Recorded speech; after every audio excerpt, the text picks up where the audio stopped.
ఎముకలు దృఢంగా మారాలంటే వాతదోషం వల్ల ఎముకలు పటుత్వం తగ్గి వాటి లోపల భాగం గుల్లగా మారుతుంది. దీంతో ఆస్టియోపోరోసిస్ వస్తుందని ఆయుర్వేదం చెబుతుంది.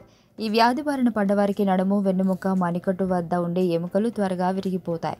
దీంతో పాటు శరీరంలో కాల్షియం తగ్గడం, విటమిన్ డి తగ్గిపోవడం, థైరాయిడ్ గ్రంథి పనితీరులో లోపాలు, మధుమేహం, వయసు మీద పడ్డం వంటి అనేక కారణాల వల్ల కూడా ఈ వ్యాధి వస్తుంది. అయితే ఎవరైనా కిన్ను పాటిస్తే ఇలాంటి వ్యాధులు రాకుండా జాగ్రత్త పడవచ్చు. దీంతో ఎముకలు దృఢంగా మారతాయి కూడా. మరి ఆ సూచనలు ఏమిటో ఇప్పుడు తెలుసుకుందామా? ఓ గ్లాస్ గోరువెచ్చని పాలలో 1 టీ స్పూన్ దాల్చిన చెక్క పొడి చేసి నిత్యం ఉదయం, సాయంత్రం తీసుకోవాలి. దీంతో ఎముకలు దృఢంగా మారుతాయి. ఓ గ్లాస్ గోరువెచ్చని పాలలో అల్లం రసం, తేనెలను సమపాలలో కలిపి తీసుకుంటే ఎముకలు వ్యాధులు రాకుండా ఉంటాయి. ఓ గ్లాస్ గోరువెచ్చని పాలలో 1 టేబుల్ స్పూన్ తేనె, 2 చిటికెల పిప్పళ్ళ చూర్ణాన్ని కలిపి తీసుకుంటే ఎముకలు దృఢంగా మారుతాయి.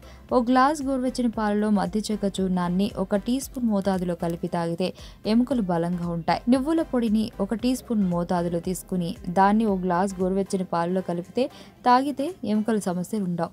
కాల్షియం ఎక్కువగా ఉండే పాలకూర, పాలు, పెరుగు, గుడ్లు, మునగ ఆకు, బాదం పప్పు తదితర ఆహారాలను నిత్యం తీసుకుంటున్నా ఎముకలు దృఢంగా ఉంటాయి. ఆరోగ్యవంతమైన జీవితం కోసం మనం పాటించాలి కొన్ని నియమాలని. చిన్ని చిట్కాలతో చింతలేని జీవితాన్ని ఎలా గడపాలి అనే దానికి